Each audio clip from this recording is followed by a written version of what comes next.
Thumbnail pictures and video titles are quite literally the two most important things when it comes to pulling in views. Now the tags that you use, they're going to be pretty important too, but if you're just starting out, chances are your content's going to end up getting buried anyways. I'll talk more about tags and titles later.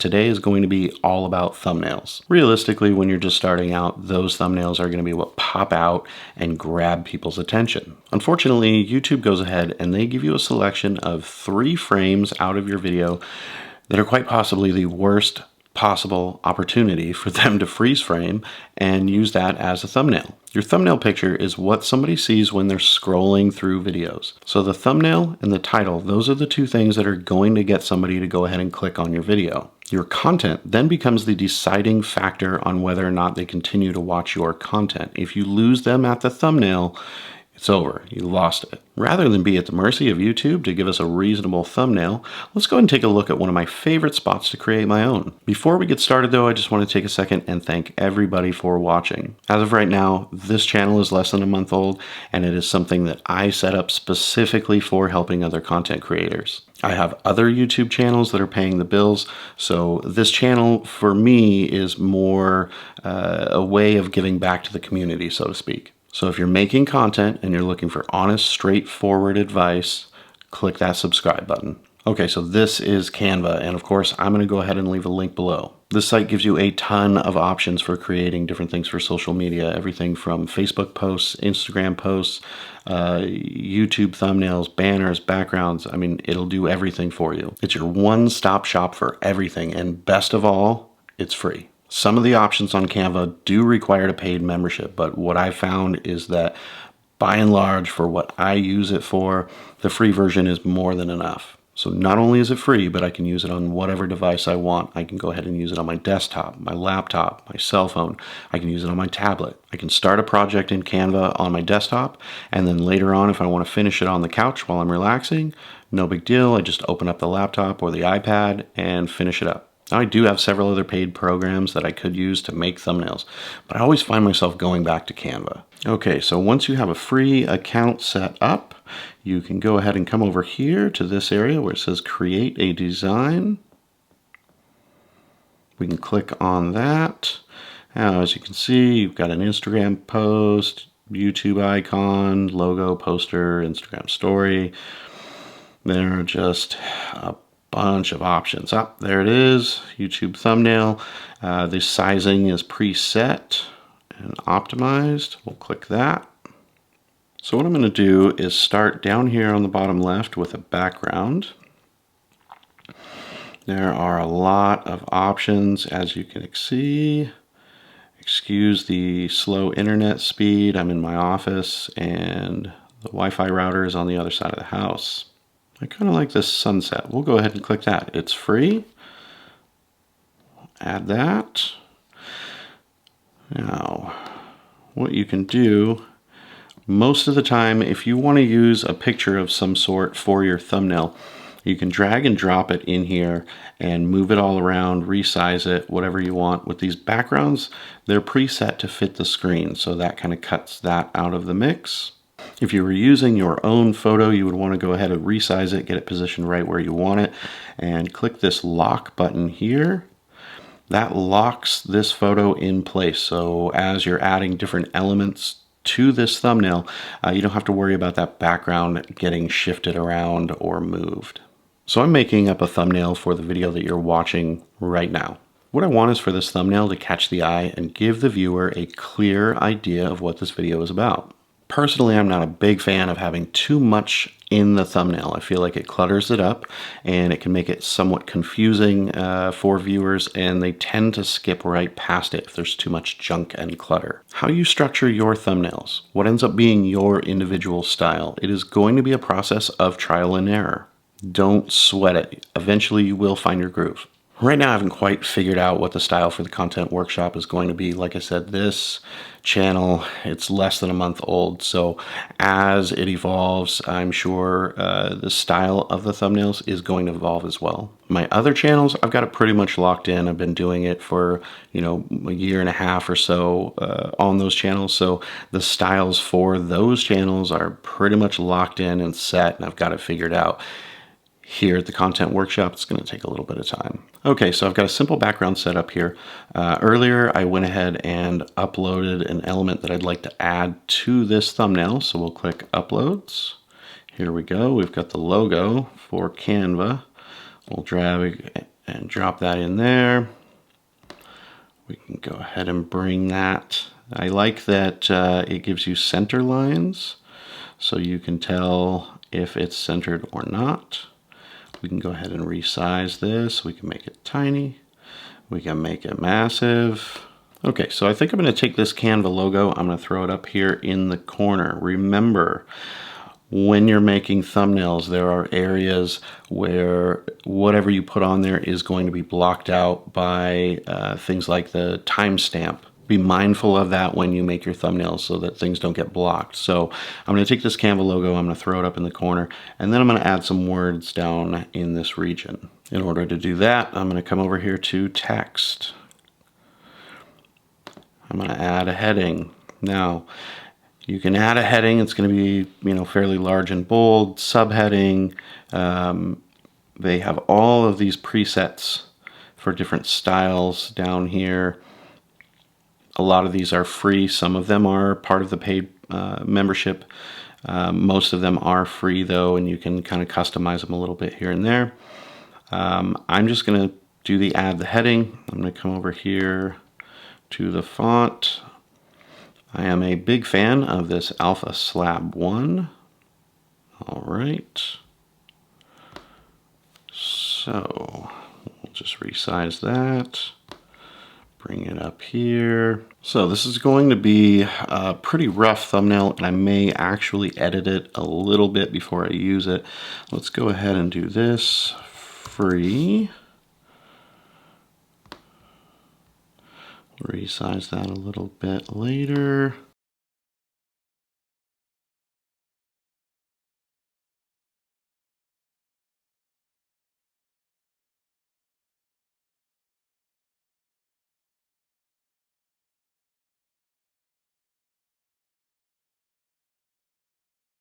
Okay, so now that I have all of these, I'm going to highlight them all. I'm going to come up here to text color.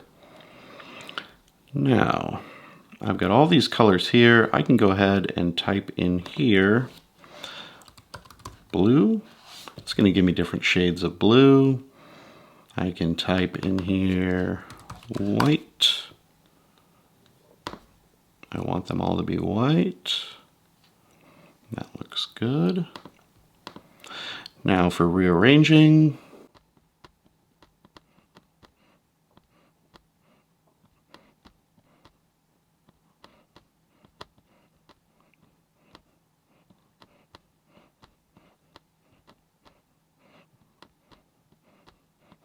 okay, so I like the sizing on that. The problem is this white doesn't really pop with the background. So one of the things you can do is you can come down to elements over here.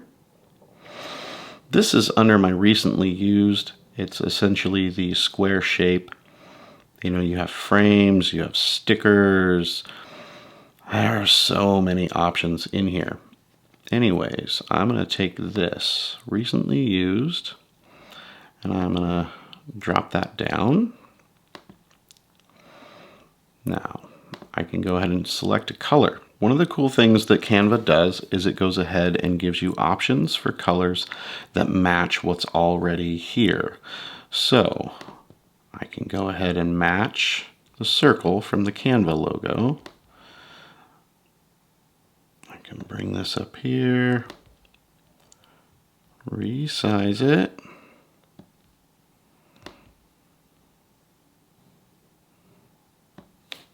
Okay, that's not bad. Now I'm going to go ahead and highlight the lettering and the box, and I'm going to click this group over here. That's going to make this one piece, so I can move it all around wherever I like it, and the box doesn't fall apart from the lettering. Now I'm going to do that same process for all the rest of the words on this. So now that I have all of my lettering done, this is pretty easy to go ahead and move everything around the way that I want it. So if I want to, I can stack these just like this. But as you can see right here on this Y, it's covered up. So I can click this, I can go to position, and I can move it backward.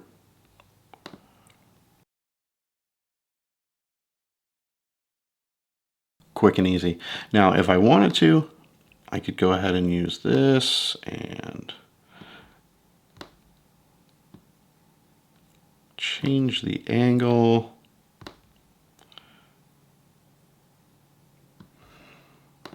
Then I can go ahead and move that backward. Doesn't look too bad. I tend to not change the angle of my wording on these thumbnails. Not really my style. That's not too terribly bad with it being at just a slight angle. Okay, so I'm fairly happy with that as far as being, you know, a rough thumbnail idea. One thing to remember with YouTube thumbnails is you want to take sizing into consideration. This thumbnail that you have on your screen, it's going to be shrunk down to the size of, you know, a quarter of a postage stamp by the time it ends up on somebody's phone or computer. So you want big, bold, eye-catching everything. If you make your fonts too small, it's going to be super hard to read, and people are most likely just going to scroll past your thumbnail. Once you have your thumbnail pretty much the way you want it, come up here to download, click that download button. It's going to bring it down into your computer where you can then upload it to your YouTube. Canva really does take thumbnails to the next level. Be creative. Have fun with it. If you aren't sure exactly where to get started with creating your own thumbnails, my suggestion would be to do a search for the video that you're actually producing currently. That's going to give you a list of videos that other people have done on that same topic. It's going to give you an opportunity to see what kind of thumbnail structure other people are using. Definitely do not copy somebody else's style. That's literally one of the worst things that's out there in YouTube, is when somebody just starts copying somebody else's thumbnail styles or videos or whatever the case may be. Doing a search like this where you're looking up a video that is similar to what you're making, basically it's just giving you ideas, things to work with. It's brainstorming. If you're looking at the #1 video for that search, obviously something's going right for that person. They may have a high subscriber count. They may have been making videos for forever and a day. It's really hard to say, but at least you can see what's working as far as their thumbnail creation goes. Doing a search like this is just a great way to get some inspiration to come up with your own personal design for a thumbnail for your video. Now, you're going to find on YouTube there is a lot of debate over what's the best way to construct a thumbnail. What kind of design is going to get the most views for your video? I personally don't think there's a simple and definitive answer for that. I feel like those videos are straight up clickbait. I've seen videos on YouTube where the thumbnail was absolute trash, but they still had a massive view count. I've seen videos where the thumbnail was actually really good, but it was a low view count. There are way too many variables out there to really say, okay, this is the style that's going to work best for your content. It's all going to boil down to you. What's your style? What works for you, your channel, your content, your subscribers? Because genuinely, what works for somebody else may not work for you. What works for you may not work for somebody else. Just do some experimenting and see what works for you. You know, you can go ahead and you can post examples of thumbnails on your social media and just ask the simple question: which one of these two thumbnails would you be more likely to click on? You can hashtag the heck out of a post like that with hashtags that are going to be relevant to the material in the video. That's going to bring in opinions from people who would actually be likely to watch the video in the first place. Not only that, if you catch their interest and you have a link in your bio or whatever, there's a strong possibility that they may go over and watch that video when it's released or subscribe or whatever the case may be. You're trickling in that little bit of traffic from outside sources while doing research on what thumbnail is going to work best for that video. Thumbnails are another one of those things where it's straight up, it's just patience. Go take a look at your favorite YouTube channel. Go ahead and reorganize their videos to show the oldest one first,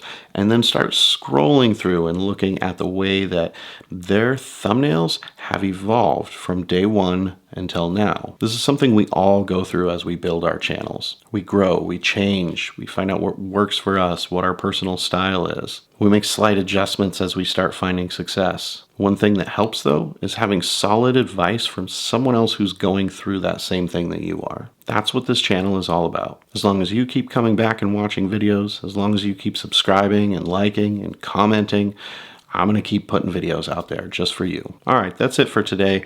Hopefully this short tutorial on making thumbnails with Canva helps you out. If you have any questions, feel free to leave a comment below. I'm always reading those questions. I'm always answering them.